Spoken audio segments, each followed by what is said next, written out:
And this horse is on pace to basically run in front of this car. And as it gets close to the road, it skids to a stop and it bucks. And it throws Millie off into the road.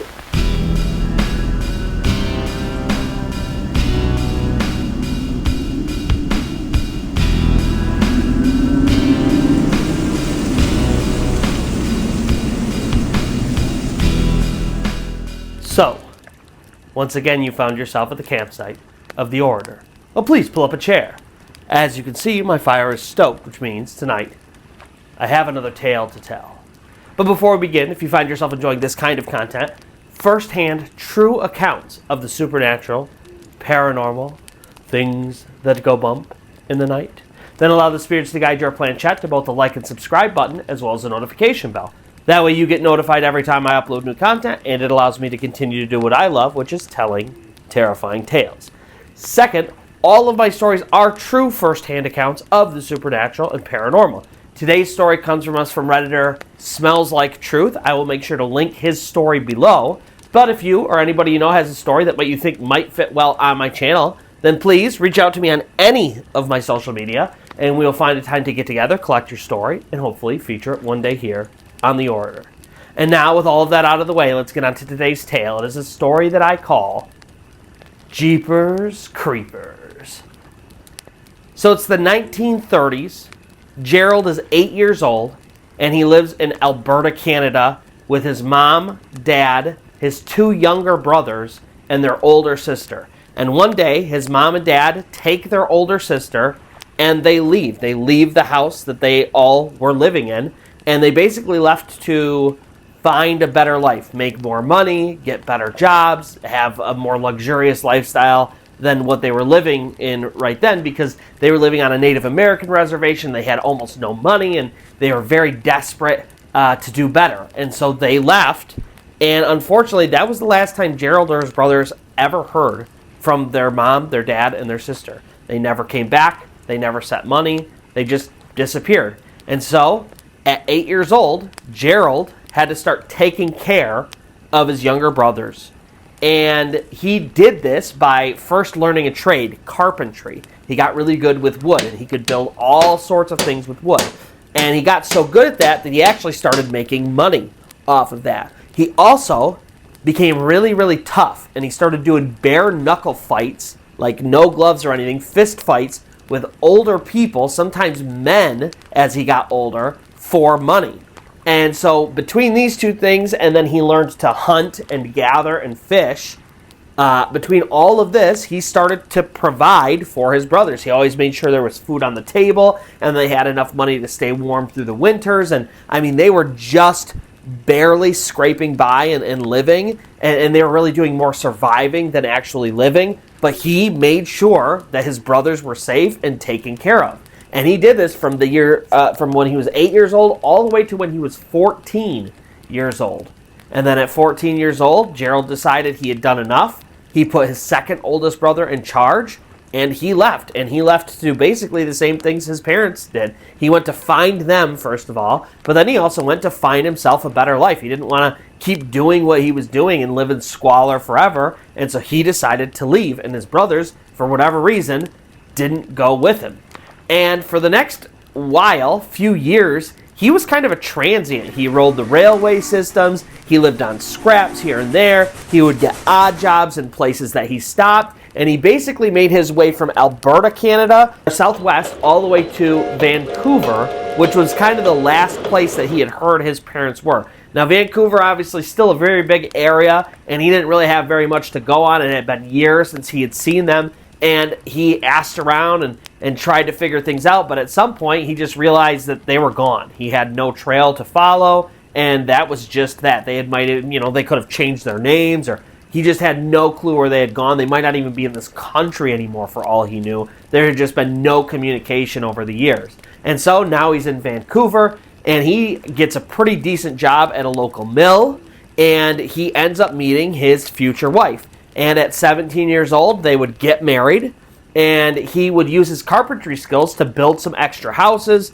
in his free time after the mill and make some decent money. And then he built another house on land that they purchased, And all of a sudden, they found themselves having a nice home on nice land. It was this giant field with acreage. It butted up against a bunch of woods surrounding them. They didn't really have neighbors. They were pretty isolated. And for Gerald and his wife, it was pretty much perfect. It was outside of town. They didn't have people around them. And they got to live the country life in some style, because Gerald had made enough money to sort of take care of them. And so they had this nice house, and then they went to turn that house into a home.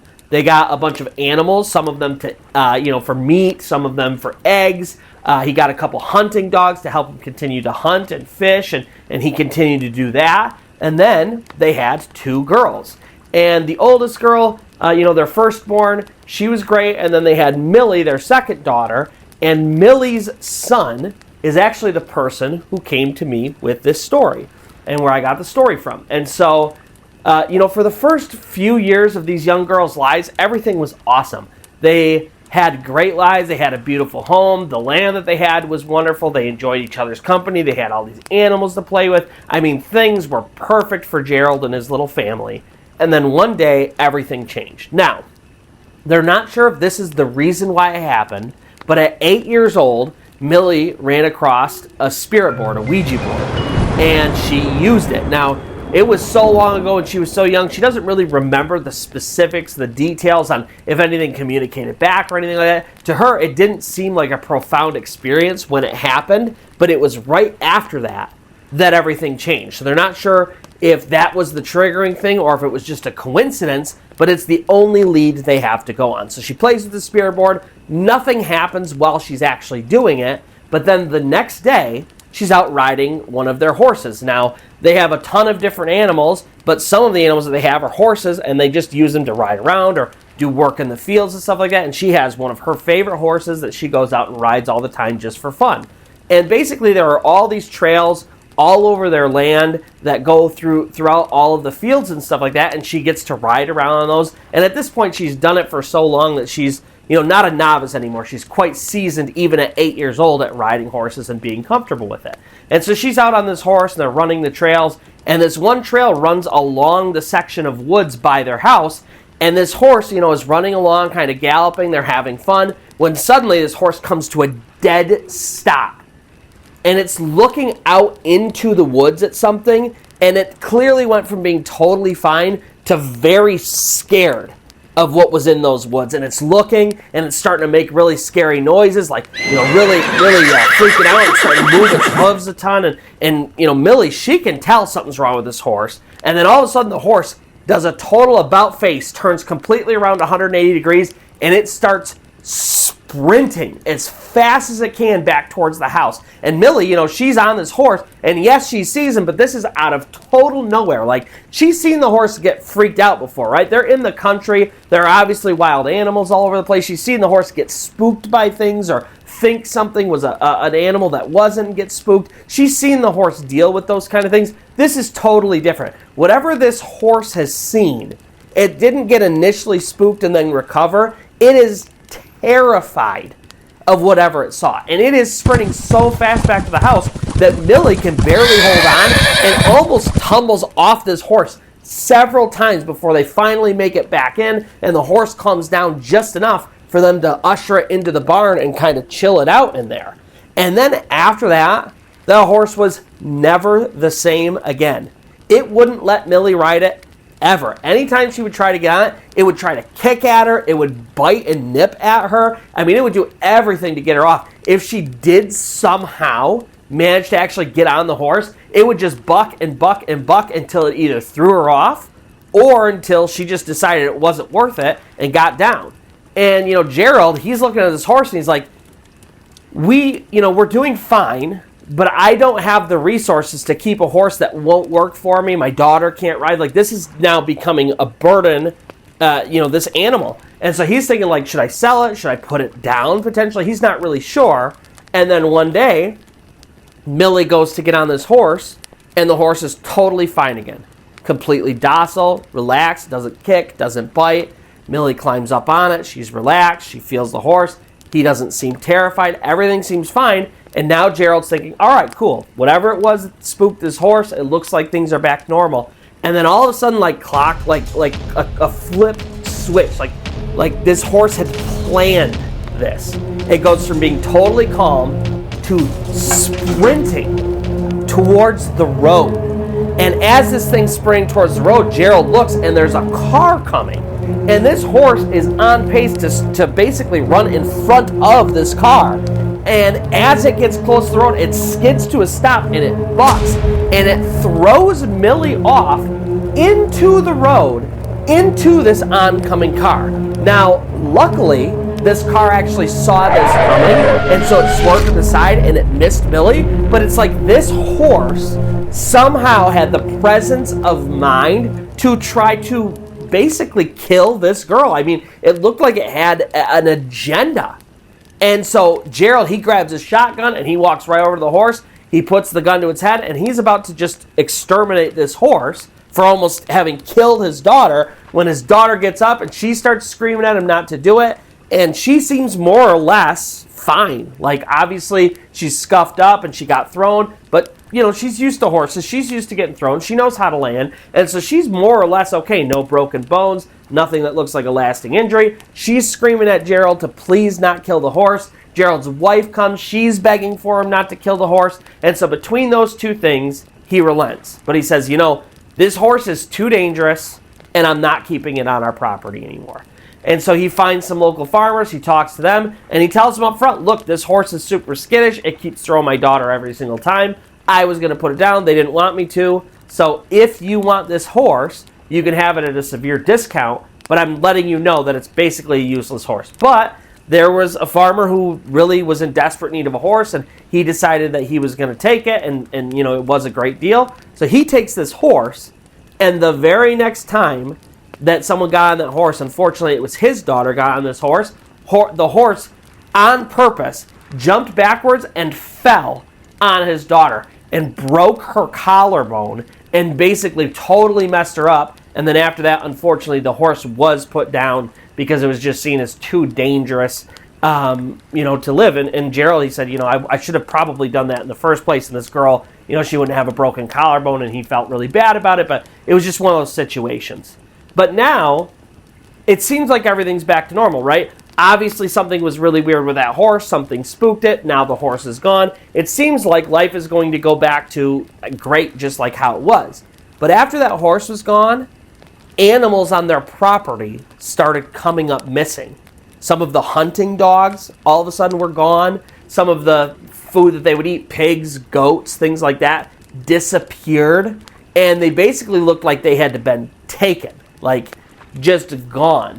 And Gerald, he's getting frustrated because it's like they're doing okay and living well enough, but he doesn't make enough money to where he could just lose these animals that are providing, things like meat and eggs and stuff like to him and his family. And so he's really upset by this. And so he decides, all right, enough is enough, and I'm going to take care of this. And so he thinks, it's obviously a wild animal, and they are kind of in the middle of nowhere. They're surrounded by forests, and there's these, they're in Canada and ensconced in a ton of natural wildlife, and so it just makes sense to him that it could be any number of animals. And so he sets up a bunch of traps around the barn. He makes sure all the animals are in the barn, and then he decides he's going to sleep in the hayloft of the barn, and he's going to catch whatever this thing is. So he's got his shotgun, he's got his room set up at the top of the hayloft in the barn, and for the next 3 nights, he sits and waits for something to happen, because this had been happening over the last couple of weeks where animals were going missing like literally every single night.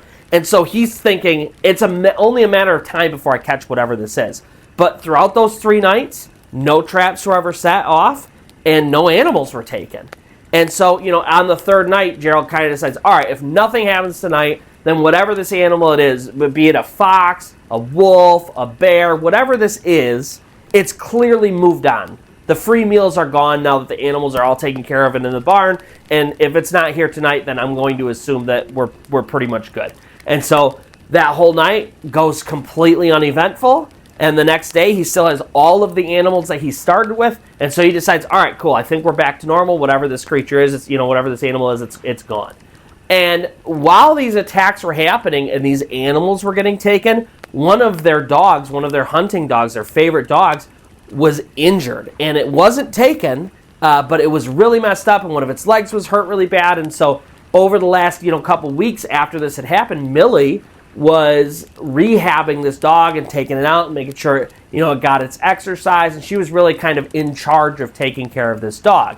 And so it's night number 3, nothing happens. It's the day after, and it's actually the whole day has basically gone by. It's now in evening time, and Millie is outside with this dog, kind of rehabbing its leg and playing with it and making sure it's getting the activity. And she is kind of right in that area where their field stops and the forest sort of begins, when all of a sudden this dog gets between her and the woods, and it's looking at something up high in the tree, and it's growling and barking at it.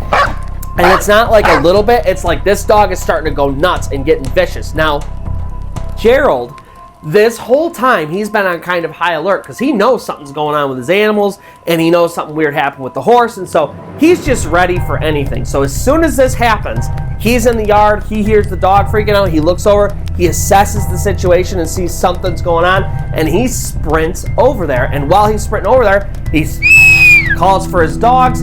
They all come running, all of his hunting dogs, and they get in this area, and he sees up in the tree where this dog is looking. He looks up, and he sees something up there, way back into the woods, all the way up at the top of one of these trees. There's this branch that's way thicker than what it's supposed to be.